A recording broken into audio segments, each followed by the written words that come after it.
பூந்தமல்லியில் கிறிஸ்தவ திருச்சபைகள் சார்பில் நடைபெற்ற மனித சங்கிலி போராட்டத்தில் 2000க்கும் மேற்பட்டோர் கலந்து கொண்டனர். பூந்தமல்லி ட்ரங்க் சாலையில் கிலோமீட்டர் கணக்கில் அமைதியை வலியுறுத்தி வரிசையாக நின்ற கிறிஸ்தவர்கள். சென்னை பூந்தமல்லியில் கிறிஸ்தவர்கள் பேராலயம் திருச்சபைகள் சார்பில் வட மாநிலங்களில் கிறிஸ்தவர்களின் மீது நடத்தப்பட்ட தாக்குதலை கண்டித்து மனித சங்கிலி போராட்டம் நடத்தப்பட்டது. பூந்தமல்லியில் உள்ள CSI வேஸ்லி ஆலயம் மற்றும் தூய மகதலேனா மரியாள் ஆலயம் சார்பில் நடத்தப்பட்ட இந்த போராட்டத்தில் 20க்கும் மேற்பட்ட ஆலயத்தை சார்ந்த 2000க்கும் மேற்பட்டோர் கலந்து கொண்டு சாலை ஓரங்களில் கிறிஸ்தவர்கள் மீது தாக்குதல் நடத்தியவர்களுக்கு எதிராக பதாகைகளை ஏந்தியபடி முழக்கங்களை எழுப்பினர். அது மட்டுமின்றி கிறிஸ்தவர்கள் மீது தாக்குதல் நடத்தும் மதவாத கும்பல் மீது உடனடியாக நடவடிக்கை எடுக்க வேண்டும் என மத்திய அரசை வலியுறுத்தினர். குறிப்பாக கிறிஸ்துமஸ் கொண்டாட்டத்தின் போது சாலையில் கிறிஸ்துமஸ் பொருட்களை விற்பனை செய்த நபர்கள் மீது தாக்குதல் நடத்தியவர்களை உடனடியாக கைது செய்து நடவடிக்கை எடுக்க வேண்டும் என வலியுறுத்தினர். பாஜக ஆட்சி பொறுப்பேற்ற பின்னர் நாடு முழுவதும் தொடர்ந்து கிறிஸ்தவர்கள் மீதான தாக்குதல்கள் அதிகரித்து வருவதாகவும் மத்தியில் ஆளும் பாஜக அரசு அதற்கு உரிய நடவடிக்கை எடுப்பதில்லை என்றும் குற்றச்சாட்டுகளை முன்வைத்தனர். அன்பார்ந்த இந்திய திருநாட்டின் உறவுகளே, இந்த நாளிலே பூவிருந்த வழியில் அமைந்திருக்கிற தென்னிந்திய திருச்சபை சென்னை பேராயத்தினுடைய திருச்சபைகள் அனைவரும் ஒருங்கிணைந்து ஏறக்குறைய 3 கிலோமீட்டர் தொலைவில் 2000 மக்களுக்கு மேலான உறவுகள் ஒன்று கூடி சாலை ஓரத்தில் பதாகைகள் ஏந்தி நாங்கள் மனித சங்கிலியை இந்த நாளில் நிகழ்த்தி நிறைவு செய்துள்ளோம். காரணம் என்னவென்றால், அண்மை காலங்களாக கிறிஸ்தவர்கள் மீதும் சிறுபான்மை மக்கள் மீதும் சமயவாதிகளால் கட்டுப்படுத்த விடப்படுகிற வன்முறைகள் ஏராளமாக பெருகியிருக்கின்றன. அவை அங்கொன்றும் இங்கொன்றும் நடந்தேறிய வண்ணம் இருந்த சூழலில் கண்ணும் காணாமல் எல்லோரும் அமைதி காத்திருந்தார்கள். ஆனால் 2024 மட்டும் ஏறக்குறைய 800க்கும் மேலான வன்முறைகள் நிகழ்த்தப்பட்டிருக்கின்றன. குறிப்பாக வட இந்திய மாநிலங்களில் இவைகள் அதிகரித்து வருகின்றன.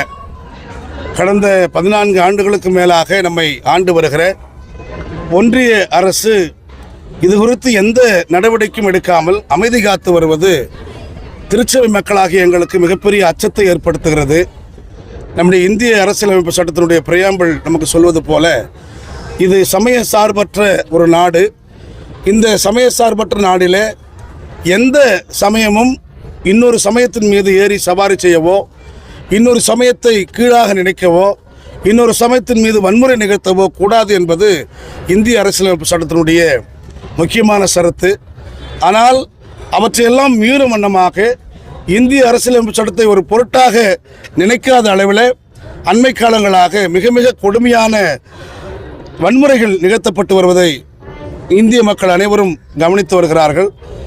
எல்லாவற்றையும் விட மிகப்பெரிய உச்சம் என்னவென்றால், சாதாரண ஏழை எளியவர்கள் கிறிஸ்துமஸ் காலங்களிலும் அந்த பொருட்களை விற்பார்கள், மற்ற இந்து பண்டிகை காலங்களிலும் விற்பார்கள், இஸ்லாம் பண்டிகை காலத்தில் மக்கள் வாங்கி பயன்படுகிற பொருட்களை விற்பார்கள், விநாயகர் சதுர்த்தியப்போ விநாயகர் சிலை வைப்பாங்க. அப்படி பொதுவாக சாலை ஓரத்தில் விற்கிறவர்களை இங்கே எப்படா நீங்கள் கிறிஸ்துமஸ் தொடர்பான கிறிஸ்துமஸ் தாத்தா பொருட்களையும் கிறிஸ்துமஸ்க்குரிய பொருட்களையும் விற்கலாம், இது இந்து ராஷ்டிரம் என்று அடித்து நொறுக்கும் அளவுக்கு, அதை வீடியோ எடுத்து எல்லோருக்கும் பரப்பும் அளவுக்கு இன்றைய சமயவாதம் பெருகியிருப்பதை குறித்து நாங்கள் அஞ்சுகிறோம். இது ஒரு முதல் கட்டமான போராட்டம். வெறும் 2000 பேர் மட்டுமே இதை நாங்கள் முன்னெடுத்தோம். எங்களுடைய தலைமை பேராயர் பேரருள் பணி பால் பிரான்சிஸ் ரவிச்சந்திரன் ஐயா அவர்கள் கடந்த வாரத்தில் ஏறக்குறைய 5000 பேருக்கு மேலான பெரிய கூட்டத்தை கூட்டி எல்லா திருச்சபை உறவுகளும், குறிப்பாக எல்லா பேராயங்களும், தமிழ்நாட்டில் இருக்கிற எல்லா பேராயங்களும் ஒன்றிணைந்து, பேராயர்கள்லாம் ஒன்றிணைந்து ஒரு மிகப்பெரிய கண்டன ஆர்ப்பாட்டத்தை தொடக்கி வைத்திருக்கிறார்கள். அதனுடைய தொடர்ச்சியாக நாங்கள் இந்த மனித சங்கிலி போராட்டத்தை முன்னெடுத்திருக்கிறோம். நடுவண் அரசு எங்களை வேண்டுகோள் என்னவென்றால், சமய சார்பற்ற ஆட்சி இந்த இந்தியாவில் மலர வேண்டும். எல்லா சமயங்களையும் ஒரே மாதிரி பார்க்கின்ற பார்வை நல்ல தலைவனுக்குரிய அழகு என்பதை இந்தியாவை ஆளுகின்ற யாராக இருந்தாலும், அது பிஜேபியாக இருந்தாலும், காங்கிரஸாக இருந்தாலும், வேறு எந்த கட்சிகளாக இருந்தாலும், அந்த தலைவன் எல்லோரையும் ஒன்றாய் பார்க்க வேண்டுகிற அந்த பார்வையை பெற வேண்டும் என்று நாங்கள் வலியுறுத்துகிறோம்.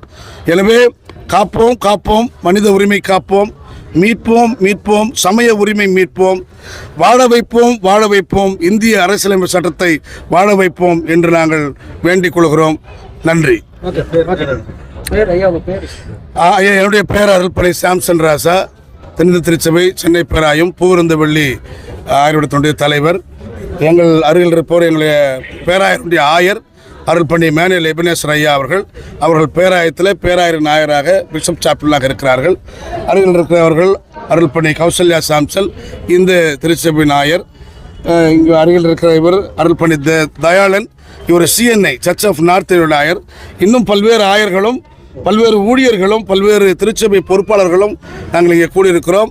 2000 பேருக்கு மேலாக மக்கள் கூடியிருந்து இப்பொழுது மெல்ல மெல்ல வீடுகளுக்கு சென்று கொண்டிருக்கிறார்கள். தேங்க்யூ. God plus.